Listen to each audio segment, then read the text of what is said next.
Assalamualaikum warahmatullahi wabarakatuh. Penyesalan adalah taubat. 3 macam hati manusia. Yang pertama, kolbun mayit, hati yang benar-benar mati. Kolbun marid, hati yang benar-benar sakit. Dan kolbun salim, hati yang benar-benar sehat. Dimana hati yang kolbun mayit, hati yang benar-benar tidak memiliki gairah untuk bertobat, dan tidak ada penyesalan sedikit pun terhadap apapun yang dikerjakan. Sedangkan kolbun marid adalah orang yang selalu menyesali diri, tapi dalam kondisi sakit masih senantiasa mengerjakan perbuatan dosa.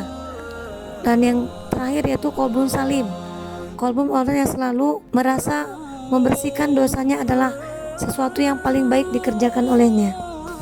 Pada kolbun mayit, yang mati bukan jasadnya, tapi yang mati hatinya, pikirannya.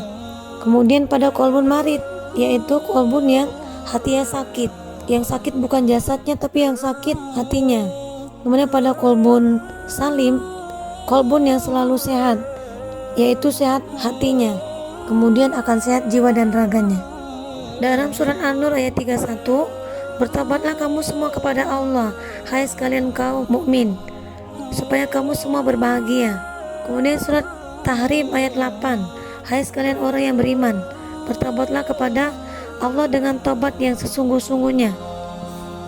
Surat Al-Baqarah ayat 222, sesungguhnya Allah itu suka sekali kepada orang-orang yang bertobat dan suka pula kepada orang-orang yang bersuci. Rasulullah SAW juga bersabda, seseorang yang bertobat dari dosanya itu adalah sama dengan orang yang tidak mempunyai dosa sama sekali.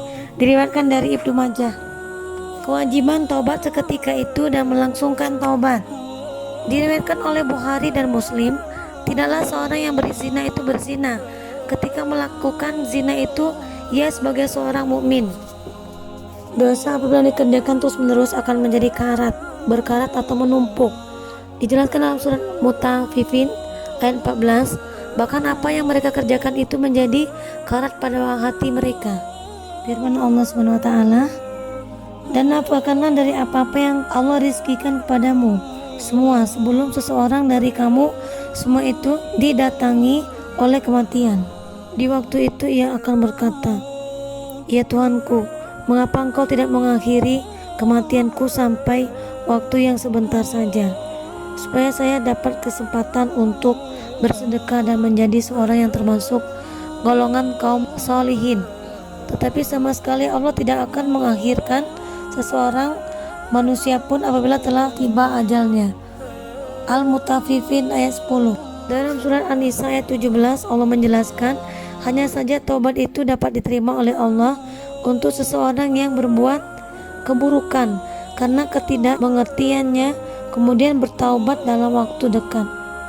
Diriwayatkan oleh Tabrani, dan ikutilah keburukan itu dengan kebaikan, maka kebaikan ini akan dapat melebur keburukan tadi. Taubat yang pasti diterima. Dalam surah Asy-Syams ayat 9, sesungguhnya berbahagialah orang yang mensucikan hatinya. Dalam surat Al-Mu'min ayat 3, Tuhan adalah Maha mengampuni dosa dan menerima taubat. Kemudian Allah berfirman dalam surat Asy-Syura ayat 25, Dia adalah zat yang menerima taubat dari sekalian hambanya dan mengampuni semua kesalahan.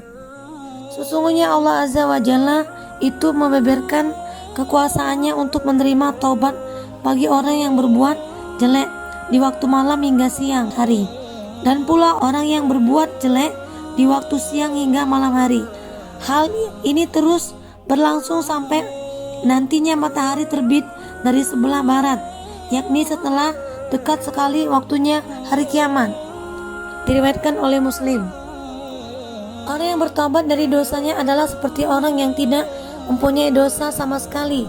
Diriwayatkan oleh Ibnu Majah. Dosa adalah perbuatan yang menyalahi perintah Allah. Adapun bahan-bahan sebagai pendorong timbulnya dosa-dosa itu dapat diringkaskan dalam 4 sifat, yaitu sifat ketuhanan, sifat kesyaitan, sifat kebinatangan, sifat-sifat kebuasan. Sifat-sifat rububiyah yaitu semata-mata patut dimiliki oleh zat yang maha kuasa, yaitu Allah Subhanahu wa taala. Dan selain dari Allah Subhanahu wa taala wajib melepaskan sifat-sifat itu. Sifat takabur, kecongkakan, kebanggaan, suka dipuji, dan yang lain-lain. Surah An-Nazi'at ayat 24, aku adalah Tuhanmu yang tertinggi.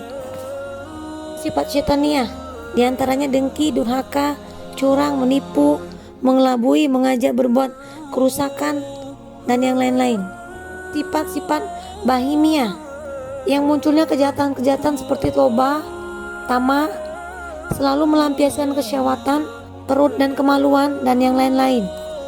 Sifat sabuiyah, dari sifat sabuiyah ini muncullah kemarahan, kedengkian, menyerang orang lain, baik dengki memukul, mencaci maki, membunuh, menghambur-hamburkan harta, mengekang, dan lain sebagainya. Dari sifat-sifat seperti yang tersebut itulah terjadinya induk atau pokok macam dosa serta sumber-sumber kemaksiatan. Dalam surah An-Nisa 31, jikalau kamu semua menjauhi dosa-dosa besar yang kamu semua dilarang melakukannya, maka Allah pasti menutupi keburukan-keburukanmu dan memasukkan kamu semua dalam tempat yang mulia. Kemudian surat An-Najm ayat 32, yaitu orang-orang yang menjauhi dosa-dosa besar dan perbuatan-perbuatan yang keji yang selain dari kesalahan-kesalahan kecil, inilah orang-orang yang akan menerima balasan yang baik. 4 macam dosa yang terletak dalam hati, yaitu 1. Menyekutukan sesuatu dengan Allah Ta'ala. Yang kedua, terus mengekalkan perbuatan kemaksiatan. Yang ketiga, putus asa dari keramatan Allah SWT. Yang keempat, merasa aman dari rencana siksa Allah Ta'ala. 4 macam dari lagi terletak di lisan, yaitu penyaksian dusta dan batil. Kemudian yang nomor 2, menuduh seorang yang muhsan, tidak berzina, dituduh berzina. Yang ketiga, melakukan perbuatan sihir. Yang keempat, sumpah palsu. 3 macam terletak dalam perut, yaitu dosa 1. Minum minuman keras, yakni yang memabukkan. Yang kedua, makan harta anak yatim secara penganiayaan. Yang ketiga, makan harta riba, sedang ia sendiri mengetahui itu riba. 2 macam lagi dalam kedua tangan, yaitu membunuh yang tanpa hak menurut syariat agama. Kemudian mencuri. 2 macam dosa yang ada dalam kemaluan. Yang pertama, berzina, bersetubuh lelaki dan perempuan tanpa pernikahan terlebih dahulu secara Islam. Kemudian yang kedua, liwat, bersetubuh antara 2 jenis kelamin yang sama. Jangan sepelekan usaha-usaha kecil kita untuk bertobat kepada Allah, karena Allah melihat usaha kita untuk senantiasa membersihkan hati kita. Allah menjelaskan melalui Rasulullah SAW, diriwayatkan oleh Bukhari dan Muslim, sebaik-baik amalan itu ialah yang terkekal sekalipun hanya sedikit. Hadisnya Rasulullah menjelaskan, seseorang mukmin itu dapat melihat dosanya sebagaimana melihat gunung yang ada di atasnya. Ia takut sekali kalau gunung itu jatuh di atas dirinya. Adapun orang yang munafik itu melihat dosanya sebagaimana melihat lalat yang terbang melalui hidungnya, maka itu lalu dienyakan saja supaya terus terbang. Diriwayatkan oleh Bukhari.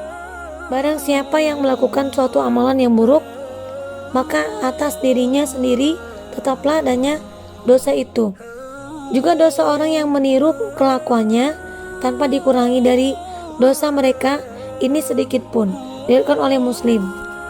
Diriwayatkan dalam surat An-Najm ayat 32, orang-orang yang mendapatkan kebaikan yaitu yang menjauhi dosa-dosa besar dan beberapa kemaksiatan, kecuali yang hanya merupakan lintasan dalam hati.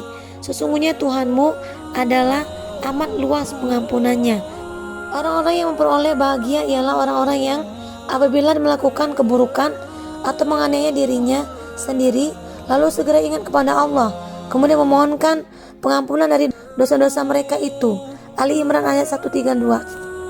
Tidak dapat tidak seorang mukmin itu tentu terkena dosa yang mendatangkannya pada sesudah sesuatu ketika. Diriwayatkan oleh Tabrani dan Baihaqi. Semua anak Adam manusia itu berbuat kesalahan, tetapi sebaik-baik orang yang bersalah ialah yang suka bertobat dan memohon pengampunan. Diriwayatkan oleh Tirmizi dan Hakim. Dalam firman-Nya surat At-Taubah ayat 103, ada pula orang-orang lain yang sudah mengakui dosa-dosanya, tetapi mereka itu suka mencampurkan amalan baiknya dengan amalan buruknya. Tidak ada sesuatu pun bagi manusia itu melainkan apa yang telah ia usahakan. Surah An-Najm 39. Jadi kita tidak boleh menyepelekan untuk senantiasa berusaha untuk bertobat kepada Allah atas segala dosa-dosa kita. Seorang yang memohonkan pengampunan dari dosanya sedang ia masih tetap mengekalkan perbuatan itu, maka samalah halnya dengan orang yang mengejek ayat-ayat Allah. Diriwayatkan oleh Ibnu Abi Dunya. Rasulullah SAW bersabda, tidaklah mengekalkan pada kemaksiatan seseorang yang memohon pengampunan, sekalipun diulanginya dalam sehari 70 kali. Diriwayatkan oleh Abu Daud dan Tirmizi. Assalamualaikum warahmatullahi wabarakatuh. Walau alam bisawab.